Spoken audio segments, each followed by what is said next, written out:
नमस्कार दोस्तों, कलयुग के चमत्कार संतों की वाणी में आप सबका स्वागत है। दोस्तों, आज हम सुनेंगे चैत्र मास में कृष्ण पक्ष में आने वाली एकादशी, पाप मोचनी एकादशी की कथा। इससे पहले की वीडियो में हमने सभी एकादशियों के नियमों का बारे में बताया।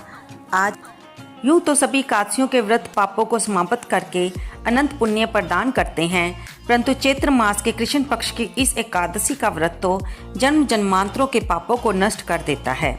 सभी प्रकार की समृद्धि, सुख और अंत में मोक्ष प्रदायक इस एकादशी को भगवान विष्णु की पूजा आराधना करने का शास्त्रीय विधान है। अब तक सुनाई हुई कथाओं के लिए भगवान श्री कृष्ण का भांति भांति से साधुवाद करते हुए धर्मराज युधिष्ठिर ने कहा, हे माधव, चैत्र मास के कृष्ण पक्ष की एकादशी के नाम, विधि विधान और महत्व के बारे में बताइए। ये भी बताइए कि इस दिन किस देवता की पूजा की जाती है।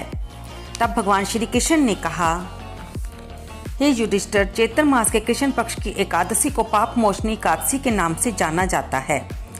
एक बार की बात है, पृथ्वीपति राजा मानधाता ने लोमश ऋषि से यही प्रश्न किया था जो तुमने मुझसे कहा है, और ऋषि लोमश ने राजा मानधाता को जो बतलाया वही मैं तुमसे कह रहा हूँ।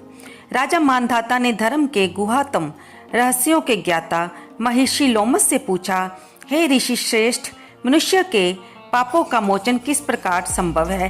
कृपा करके कोई ऐसा सरल उपाय बताइए जिससे सभी को सहज ही पापों से छुटकारा मिल जाए। तो अब हम सुनते हैं पाप मोचनी एकादशी की व्रत कथा जो महर्षि लोमश ने राजा मानधाता को सुनाई। अगर आप इस चैनल पर नए हो और अगर आपने अभी तक मेरे चैनल को सब्सक्राइब नहीं किया है तो कृपया बेल आइकन दबाकर इसे सब्सक्राइब कर लें। ये बिल्कुल निःशुल्क है दोस्तों, इसमें आपका एक भी पैसा नहीं लगेगा। आइए सुनते हैं पाप मोचनी एकादशी व्रत कथा। महर्षि लोमश ने कहा, हे निपृति, चैत्र मास के कृष्ण पक्ष की एकादशी का नाम पाप मोचनी एकादशी है। उस व्रत के प्रभाव से मनुष्यों के अनेक पाप नष्ट हो जाते हैं। मैं तुम्हें इस व्रत की कथा सुनाता हूँ, ध्यान पूर्वक श्रवण करो। प्राचीन समय में चैत्ररथ नामक एक वन था। उसमें अप्सराएं किन्नरों के साथ विहार किया करती थी। वहाँ सदैव वसंत का मौसम रहता था, अर्थात उस जगह सदा नाना प्रकार के पुष्प खिले रहते थे। कभी गंधर्व कन्याएं विहार किया करती थी, कभी देवेंद्र अन्य देवताओं के साथ क्रीड़ा किया करते थे। उसी वन में मेधावी नाम के एक ऋषि भी तपस्या में लीन थे। वे शिव भगत थे। एक दिन मंजू घोषा नामक एक अप्सरा ने उनको मोहित कर उनकी निकटता का लाभ उठाने की चेष्टा की और वह कुछ दूरी पर बैठकर वीणा बजाकर मधुर स्वर में गाने लगी। उसी समय शिव भगत महर्षि मेधावी को कामदेव भी जीतने का प्रयास करने लगे। कामदेव ने उस सुंदर अप्सरा के भ्रू का धनुष बनाया, कटाक्ष को उसकी प्रत्यंचा बनाई और उसके नेत्रों को मंजू घोषा अप्सरा का सेनापति बनाया।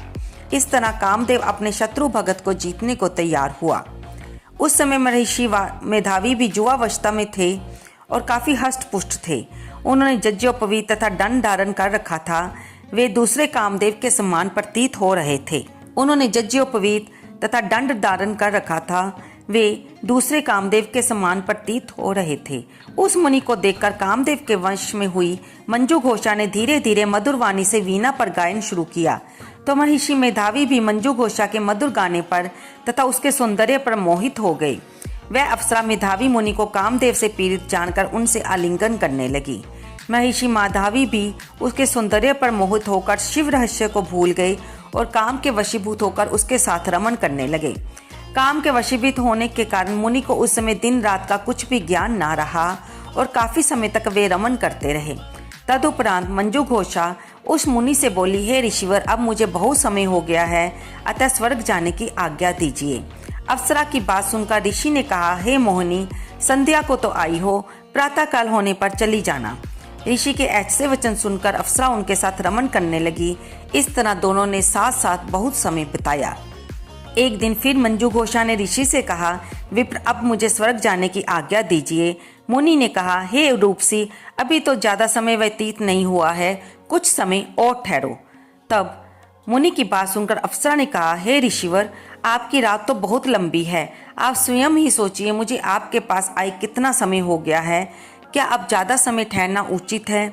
अप्सरा की बात सुनकर मुनि को समय का बोध हुआ और वह गंभीरता पूर्वक विचार करने लगे। तब उन्हें समय का ज्ञान हुआ कि उन्हें इकट्ठे रमन करते 57 वर्ष व्यतीत हो चुके हैं और उस अप्सरा को वह काल का रूप समझने लगे। इतना ज़्यादा समय भोग विलास में व्यर्थ चला जाने पर उन्हें बड़ा क्रोध आया। अब वह भयंकर क्रोध में जलते हुए उस तप नाश करने वाली अप्सरा की तरफ भ्रुकुटी तान कर देखने लगे। क्रोध से उनके अधर कांपने लगे और इंद्रियां बेकाबू होने लगी। क्रोध से थरथराते स्वर में मुनि ने उस अप्सरा से कहा, मेरे तप को नष्ट करने वाली दुष्टा, तू महापापिन और बहुत ही दुराचारणी है। तुझ पर धिक्कार है। अब तू मेरे श्राप से पिशाचिन बन जा। मुनि के क्रोध युक्त श्राप से वह अप्सरा पिशाचिनी बन गई।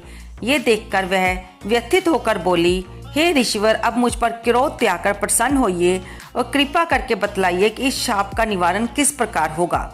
विद्वानों ने कहा है कि साधुओं की संगत अच्छा फल देने वाली होती है और मैंने तो आपके साथ बहुत से वर्ष व्यतीत किए हैं, अतः मुझ पर प्रसन्न हुए। अन्यथा लोग कहेंगे कि एक पुण्य आत्मा के साथ रहने पर मंजू घोषा को पिशाचनी बनना पड़ा।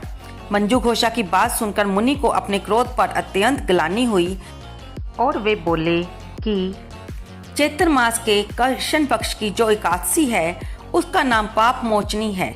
उस एकादशी का व्रत करने से तेरी पिशाचनी की देह से मुक्ति हो जाएगी। ऐसा कहकर मुनि ने उसको व्रत का विधान समझा दिया। फिर अपने